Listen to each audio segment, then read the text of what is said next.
সকল ব্যস্ততার মাঝে এবার সুযোগ বুঝে কুসুমকে সেই নেশাগ্রস্ত ড্রিঙ্কটা খাইয়ে দিল ঈশানী ছোটো কাকিমণি। হ্যাঁ বন্ধুরা, ভিডিওটা লাইক দিয়ে দেখতে থাকুন। যে মুহূর্তে কিনা দেবলীনা বলতে থাকে যে ঠিক আছে আন্টি, আমি এদিকটা খেয়াল করছি, তুমি বরঞ্চ ড্রিঙ্কে এটা মিলিয়ে দাও, ভালো করে মেলাবে এবং এতে করে কোনোরকম কোনো যাতে ভুল না হয় সেদিকটাও খেয়াল রেখো। ঠিক সেই মুহূর্তে ঈশানী কাকিমণি বলতে থাকে যে আরে ওইসব ভুল ত্রুটি না তোমার দ্বারাই সম্ভব, আমার দ্বারা কোনো মতে এইসব কিছু সম্ভব না, কারণ আমি এতটা কাঁচা কাজ করি না।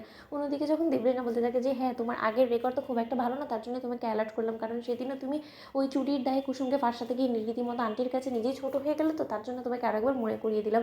অন্যদিকে এখানে ছোটো কাকিমণি বলতে থাকে যে আজকে কোনো মতেই ধরা পড়ার কোনো রকম কোনো চান্সই নেই, কারণ আমি মেশাচ্ছি এটা তো তুমি নিজেই খেয়াল রাখছো এবং কেউ যে আমার দিকে নজর দিচ্ছে না সেটা তো তুমি খুব ভালো করে জানো, তাই না? তাহলে কেই বা আমাদেরকে সন্দেহ করতে পারে বলো তো? অন্যদিকে এই কথা বলা মাত্রই যখন মেশানো শেষ হয়ে যাওয়া মাত্রই ওয়েটারকে দিয়ে যখন এখানে ছোটো কাকিমণি বলতে থাকে যে ওই মেয়েটাকে দেখছো না, যাকে কিনা ব্র্যান্ড অ্যাম্বাসেডর বলা হয়েছে, তাই সেই মেয়েটার কাছে গিয়ে এই জুসটা যে কোনো মূল্যে ওকে হাতে ধরিয়ে দিবে এবং বলবে ওকে এক্ষুনি খেতে বলেছি, এটা আয়ুষ খেতে বলেছে, আয়ুষের নাম বলা মাত্র ও খেতে বাধ্য হবে।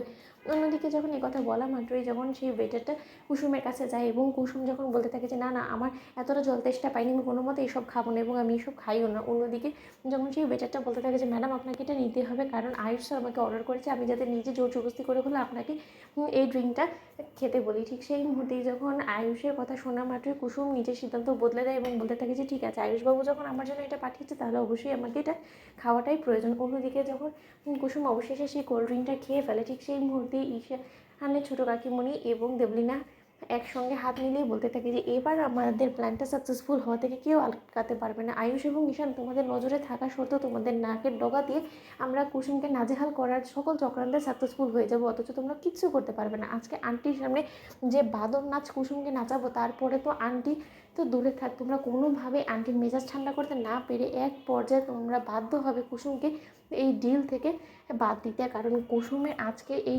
ক্লায়েন্টসদের সামনে অসভ্যতামো করার পর কোনো ক্লায়েন্টসও চাইবে না যে এরকম কোনো ডিলের মধ্যে এরকম কোনো ব্র্যান্ড অ্যাম্বাসেডর আমাদের মধ্যে কাজ করুক আমাদের সঙ্গে। এবার আমি দেখব কুসুম তুমি কি করে নিজের এই দোষটা ধামা চাপা দাও। অন্যদিকে যখন কুসুমের সেই ড্রিঙ্কটা খাওয়ার পর থেকে মাথাটা ঝিমঝিম করতে থাকে এবং কুসুম বলতে থাকে যে কী ব্যাপার, এই ড্রিঙ্কটা খাওয়ার পর থেকে আমার মাথাটা বড্ড বেশি ঝিমঝিম করছে কেন, তো কিছুই বুঝতে পারছি না। অন্যদিকে সেখানে ছোটো কাকিমণি বলতে থাকে যে এবার খেলা জমি ক্ষীর হয়ে যাবে, এবার আমি দেখতে চাই যে কুসুম তুমি কী করে নিজেকে হ্যান্ডেল করো। তুমি তো রীতিমতো পাগলামো শুরু করবে এবং তোমাকে সামলাতে হিমশিম খাওয়া মাত্রই এবার দিদির চোখে তোমার থেকে খারাপ আর কেউ হবে না। এবার তো তোমাকে কেউ রক্ষা করতে পারবে না দিদির হাতে ঝাড় খাওয়া থেকে। আর দিদি একবার যদি ক্ষিপ্ত হয়ে যায় কারোর উপরে, দিদি যে তার ছায়াটুকু অবধি বরদাস্ত করে না সেটা তো আর আমার থেকে ভালো কেউ জানে না। তাই অন্যদিকে কুসুম বলতে থাকে যে এবার আমি কী করবো, এত শরীর খারাপ করে দিচ্ছে কেন আমার, কিছুই তো বুঝতে পারছি না। তোমাদের লাইক এবং শেয়ার করে সাবস্ক্রাইব করো।